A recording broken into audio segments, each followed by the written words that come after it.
Hello, everyone. Hey, Bobby. Thanks for coming in today. Hey, my pleasure, Ed. I know it's Thursday. I know you had a long week. It must be spring break with your kids. It is, man, and That's why we missed Tuesday. That's okay. I understand. everyone knows, man. With spring break, kids are at home, man. Jeez Louise. I don't miss those days. Yeah, I mean, not that I don't like our kids and grandkids. I'm just saying I don't miss the days where everybody's supposed to be work, and then the kids are home and you got to figure out how to take care of them and do stuff. And I mean, a lot of times, we went places on spring break, right? yeah. So we went to the zoo, but that was like the one thing we've done. So we're gonna take them to Rock and Jump. Right. This week you did. Yeah, we took them to the zoo on Monday. Right. Yeah.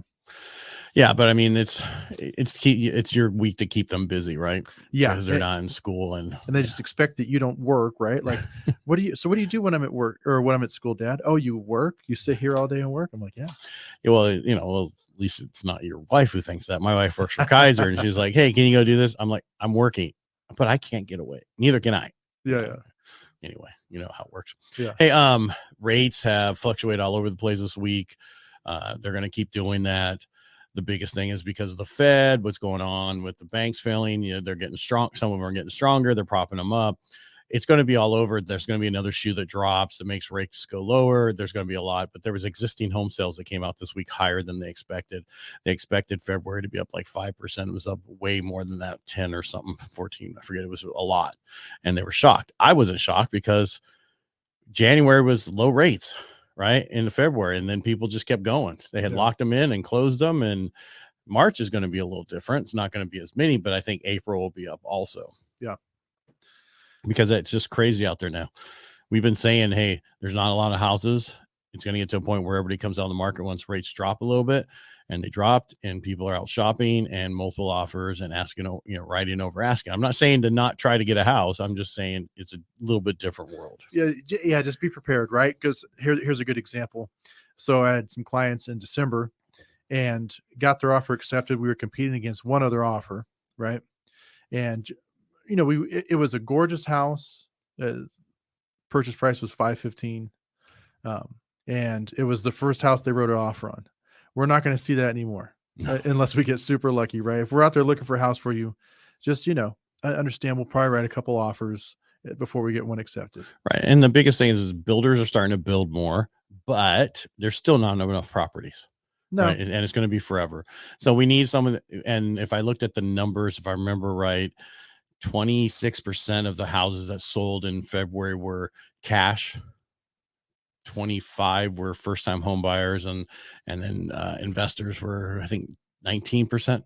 So a lot more. There's still that big cash. Almost a third is cash. Yeah, and I know we're always beating the drum on those first-time home buyers, right? But I think those are the folks that have the hardest time just kind of taking the advice we give them and say, okay, I'm going to trust you on this one. You're saying the rates, aren't where they were a couple of years ago, but get in now and refinance later when they go down. Right. Trust me, that's the way to do it, because most first-time home buyers, obviously you don't have a house to sell, so you don't have equity. So unless you have a ton of money in savings, it's going to be hard to compete in this market that's coming up.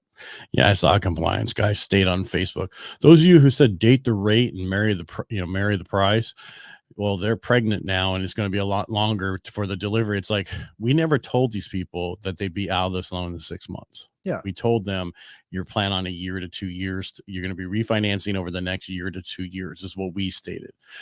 These people want to make statements out there saying, well, yeah, it's going to be worse than that. No, it's exactly what we said. Get the price. The rate's going to be a little bit higher, and you'll refinance over the next year to 2 years. And that's still the case. And that's what's been so nice about the 2-1 buy down, is it buys you that time, right? Right. Or even if you just don't go that low, you still have, the savings. It depends on where you get them. If you have the money from the seller and the buy down was great. If you didn't, it still was a great thing to do. Well, and so here's something interesting to think about that we haven't really dealt with in a few years is there's going to be a chance where people are in a home, right? And then when the rates go down, they're going to refinance, and they're going to be already they will have adjusted their lifestyle to this higher payment, and now their payments can be lower, and they're going to have surplus cash. So no, we're going to put them in a 15 or 20 year loan. Oh yeah. So they pay that off. That's what we did during the pandemic, right? I took so many people from 26, 27 years and put them into 15 and 20 years. Just keeping The payment was the same. Yeah. I had one person, their payment of $5. No kid. Yeah. Because of the drop in rate. And that's what we're going to see depending on where your rate is. If you're in the sixes, high sixes, even if a 2-1 buy down, you're in the sevens, right? Because that's what some of those started at. Yeah. So if you get a 3.5, it's it's going to be so. That's why we look at the options, because wouldn't you want to pay your house off sooner if possible? If you're used to that payment, like you said, you're already used to that payment. Well, let's use it to pay the house off sooner. And we're going to see a lot more of that. Yeah. And there's been so many times that people are like, man, I just don't think I can, say here's a hypothetical. They're looking at something, nothing over 400,000. They find the perfect house at 445, right? And they go, you know what? I just can't make that payment. I'm like, you'd be surprised where you can find money in your budget. Yes, you can. You just have to readjust things. Yeah. If you want to, you can find money in there. Yeah. But I get it. A lot of people want to be house poor, right? Where they can't afford the payments and everything else. Get that. But let's look at what else can we get rid of or adjust so that you can't afford it. Well, and let's be honest. Most people are car poor. It's the payments on those cars are ridiculous. It's not uncommon to have, a working couple, right? What you call dinks, like the dual income, no kids. But they have 2 car payments that equal $1,700 a month. One's because they're 900 or 800 a piece. Yeah, so don't be car poor. The problem is though, a lot of people bought cars during the pandemic and they needed a car, and the prices went up through the roof, and they overpaid for them. Yeah, and they still are. Yeah, and a lot of cars people let go. They're coming back. So if you haven't bought a used car, just wait. There's time to get it, and you'll get a better deal. But you're right. The problem is buy the house first, then get the cars. Yeah. Well, and people they think like I'm trying to. That's what I get for thinking off the cuff. But that's okay. The thing. It's not as easy as people think it is. Yeah. Good job. When you do this stuff all the time, when you just make this stuff up, it's not that easy to keep going, right? Well, so like a car payment, that's just one of those accepted, right? Like I'm going to have MID bill this month, and I'm going to have to put gas in the car. But honestly, that's what's keeping some folks out of homes. Yeah. Well, the thing about it, if they have $1,700 in car payments, that's almost a house payment. Oh, for sure. That's your house payment. Yeah. But anyway, I'm just saying the people like, vets who are buying $400 and some $1,000 houses, their payment's $2,700 a month. Yeah. Right. So you're talking $1,000 more for a house payment, and these people have car payments that high, Yeah. So it's just unusual. And I got on a rampant this week because I heard somebody in town was telling their agents not to take VA offers because they're difficult. They're harder. Right. And I got on a huge rant because and I did a whole thing about it where, the VA home loan now is better than most of the loans out there because they can pay for pest repairs and everything else. It's just as good as a conventional loan. It's not as good as cash, but it's just as good as a conventional loan. Yeah. And a lot of people are like, well, what about this? It's like, it doesn't matter. And if for some reason they don't want to pay the pest and get the work done, we do a short form. It's not a big deal. But I think a lot of people are so used to the old one and they haven't learned how much better the new one is. And they got to stop saying that. You need to take VA loans, veterans loans offers over everybody else. And this is a little different. Okay. I'm saying they should take those offers before conventional because they're going to be the same. Just because they don't have money putting down doesn't mean they don't have cash in the bank. They can put money down and make up the difference if the appraisal doesn't come in. But the big thing is they sign on the line so that you can be able to sell real estate, do everything else, and didn't have to go to war. Yeah. Give it back. In other areas where my son's looking up in Washington because he's moving to JBLM, and they're like, VA loans are like, they're getting the offers accepted because they're used to helping vets. Yeah. The problem in our area, this is a VA loan. So what? It's the best loan. You should be accepting that offer because of what that vet did for us. Yeah. And I'm sorry. No, trust me. I'm the same way, man. If say we're sitting there and I'm sitting there with some sellers, we're going over loans. It's really hard for me not to say like, I would take the VA loan over anything because being a veteran, us both being veterans, we have obviously, soft spot for other vets. So it's not, people just don't understand. They're saying the wrong stuff. Well, and we've seen a lot of investors, like you were saying, like 26% of the purchases were cash, right? Mm-hmm. It always kills me when people say, I have a cash offer. They're all cash at the end of the day. You're all getting paid. I know, but I understand the ones who like, but now it's about who can get the most for them. Well, if you need the most and the values, go VA, or take, I just don't see why they don't take them. I understand a lot of them are like, well, they're not putting any money down. Yeah, they signed on the line. Did you know that the foreclosure rate on VA loans is the lowest out there of any of the loan programs? It is the lowest, period. Yeah. Because they do what they say. Yeah. So if they get an offer and offer gets accepted, they're going to do everything to get in that house.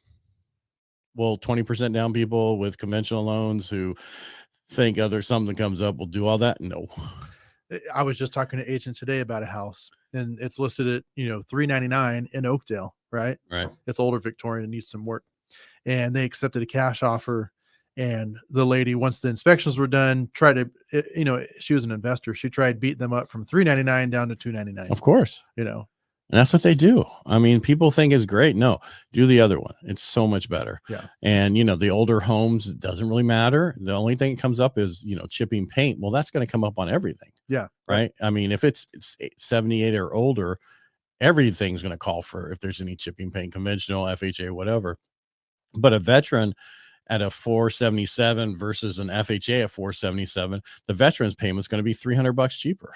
Because they have no mortgage insurance. Yeah. Or 200 something, because now with the new mortgage insurance, but still it's so much cheaper for them. And I'm just getting tired of hearing people, oh, it's a VA loan, I don't want to take it. I'm tired of it. Yeah. Yeah. I always, when I have a seller situation, I always advise them on how the new VA loans work and how they're just as good. If it's not better. Yeah. I mean, and a lot of people didn't realize, because of where we are with the pest veterans, and this is all the way up to Tuolumne County, they can pay for all the pest work. Well, if they don't want to pay for it right now, they want to do it afterwards, do the short form. That's easy. That's just no active pests. I understand that some pest companies will go, oh, we can't do that. Okay, fine. We'll find the other one. Because a lot of the pest companies are like, yeah, no problem, I can do that. Yeah, because obviously a lot of the times they're just trying to make the money off. I said that the other day. It's like, it's a loss leader and they're trying to make money off of that fact. And I think I offended somebody. Yeah, I know I can't. I'm not going to denigrate another business out there, but there is a roof inspection company that will do your roof inspection for free, but will always find $2,500 or more in work. So so what you're saying is nothing's for free in this world? Yeah, exactly. Pay the $100. All right. One of the things we want to talk about is during the Great Recession, a lot of people got behind on their house and other stuff, and they did modifications and other stuff, and then or went bankrupt, Chapter 7, was able to stay in the house, but they had second mortgages that they just didn't pay on, and they sat there, and people think they went away, and they don't go away. The only time a second mortgage goes away is if you did a Chapter 13, and that's one where you make the payments over a 3 to 5 year period, and those would go away. Because the value wasn't there, so they would just get rid of those. Or sometimes way back then, they were like, give us $5,000 and we'll go away. All right. But so there's a lot, I'd probably say 40% of the people who had a second mortgage back then still have that second mortgage. It's just attached to the house. It hasn't been talked about. The company bought that company's bad debt, and it's just been sitting there. And now, because the values went up, they're starting to contact people and say, hey, we have a second still on this property and we want to get paid. And they can actually technically foreclose on you. I don't know how that all works. I would talk to an attorney. Okay, I was going to ask you. Because the reason I'm saying is prior to, all right, so if you have a first and a second on your house right now and you stop making payments on your second can actually foreclose and take over the first and make the payments on the first and foreclose on the property. They assume the first. They take over the first. Okay. Then they go sell the whole thing and be done with it. All right. Gotcha. So that's how they could do it. I don't know if 30 years or 20 years, because it's been almost that long, 17 years later, they can come back and foreclose on you. Yeah. I don't know that. But I just dealt with one where somebody was refinancing. There was one on there. They reached out to them, and of course they reached out to them like they were sick and they're dying and they're trying to get it resolved before whatever. And they said, okay, just pay the principal, which is unheard of because they always usually want you to pay principal plus all the interest that they are owed. Yeah. So, I mean, if you owed a $60,000 second and you're talking 16 years later, that could be a $80,000 to $90,000 second. Yeah. Yeah. I was just surprised when they came back and just had them pay the principal. Found someone on the right day, huh? Just got to know how to make those statements. I guess. Yeah. Got to have the right person helping you. That's all I got to say. Yeah. So, okay. So say there's a scenario like that, right? Where someone's been paying on their first mortgage, Right. but their second, they're in default, right? Mhm. Can you refinance them? Yeah. Well, if it's that long ago with that, they just have to have a statement that they haven't needed to make a payment. And that's not a big deal. Gotcha. Yeah, Okay. that's how we get around that. And that's why if you start making payments, you're going to have to make payments for 12 months before you can refinance. But I don't know if any of these are going to start making payments or they're going to want to be paid off. You follow me? Because a lot of them would probably, if they could force a sell, they're going to make a lot of money because that person has not refinanced since back then. Yeah. Because they're with that on there, they couldn't have. You follow me here? Because that's a lien against the property. That lien would have been taken care of. So that means they got probably $300,000 in equity in these homes. Yeah. So they're kind of like saying, yeah, please. Don't make any payments. Yeah. Let me foreclose, please. Because I can make a lot of money. And that's the big thing. So that's why, I would tell you to take care of it now. Don't wait any longer. It's been long enough to try to get them resolved to go away. Yeah. Yeah. So if anybody's out there running in that situation, reach out to me and we'll look at what we can do. Okay? Awesome. Yeah. It's just one of those things. It's like, you think it's gone and then all of a sudden it pops up. Hey, I'm right here. I'm still here. Yeah. Now pay me. What? I thought you were gone. Yeah. And a lot of times what happened was people would do a Chapter 7 bankruptcy and that would include the first and all their other debt. But the second, they reaffirmed the second, which means they were supposed to make those payments. Gotcha. But they never did. And the second didn't do anything because they were in bankruptcy, right? They couldn't even call them. They couldn't do this. They couldn't do that. That's why those things went to stay there. And, and then now they're going to go, okay, we can get paid. Yeah. I guess if you think about it, if someone's going to loan you $50,000, $100,000, they're not going to forget about that, right? Well, the thing about it, and they remember the people who bought this debt, so a lot of companies, a lot of the second mortgage companies that were big at the time are gone and they were bought up by another company because they had to, and they picked up all the good loans and then there was the bad loans. They just kept those and they just sat on them and now they want to get paid and they paid cents on the dollar. Yeah. That's good investment long-term, right? For them. Totally. Yeah. Totally. Because it's against a property that eventually since 1941, we've had 73 years up in value of our property, 7 years down, and 1 year flat. Yeah. So technically, if you look at statistically, you're going to make money if you buy that debt. Yeah. Right. Those 7 years, where do you think that was? Great recession. Yeah. The flat one was probably in the 80s when it was the SNL, that one period of time that they didn't move much. Gotcha. But I saw that statistic. I was like, okay, no bubble. Nope. I think folks, obviously we're not the only ones out there that have been saying this for the last year and a half, but I'm sure that people that have been listening see, that what we've been saying is coming true. So, right. Well, just like I made up that opportunity bubble, right? The statement. So I did a chat GPT yesterday. I was looking to write something up and I said, did the opportunity bubble burst? And it says, I can't find anything out there on the opportunity bubble in real estate. See, cornered the market on that one. Well, yeah, but it's still late now. I can't trademark it. Who cares? But it's like, okay, we've been talking about that's the bubble that's going away is the opportunity. And it is, and it's almost gone. So if you have like a few more months before it is gone, and it's going to be crazy because this summer is going to be ridiculously crazy. Yeah. Because everybody's tired of waiting, the pent up demands. They want to get in the house. They're tired of it. And then you're going to have a ton of people up in Tuolumne County who's up high, above 3,000 altitude are like, we're done. We're moving flatland. We don't want to deal with the snow anymore. We were locked, even Twain Harte, man, the amount of snow in that area, people were locked in for 3 days. Well, they got some more snow coming this week. I know, but it's not like it was. I mean, that was just crazy. And that's the thing. And they're like, okay, this is a little too much snow. Yeah. And you're going to see more of those people sell and move down again. So there's opportunity to move up higher because I don't think we're going to have another crazy year like this next year, maybe in a couple of years. But yeah, I was going to say, I always pay attention, right? Because, politicians got to work through crises, right?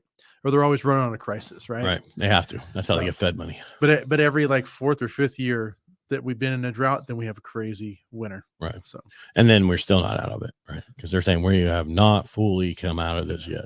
Water spilling over every waterway. And well, I watched my neighbors turn on their water the other day, and it's like it just pulled up on top of the dirt and rolled off. All the water just went into the gutter. Yeah. You know, I mean, everything's saturated. And well, I thought it was like I've never seen that much water roll from your sprinklers. I didn't tell them, but it's like, damn, that's a lot of water. Yeah. All right, that's pretty much all I have today. So 2 things. Great opportunity out there. Rates have lowered. There's a lot of people starting to look for homes. So if you're looking to sell, now is the time to sell. Reach out to Bobby. And if you want to get pre-qualified all the way through the fully underwritten pre-approval, reach out to me, because now is the time to do that. Yep. And if you have a second issue, reach out to me. I'll help you out on it. You can find me at Parcaut anywhere. Absolutely. All right, Bobby, thanks for being here. Thank you, Ed. All right.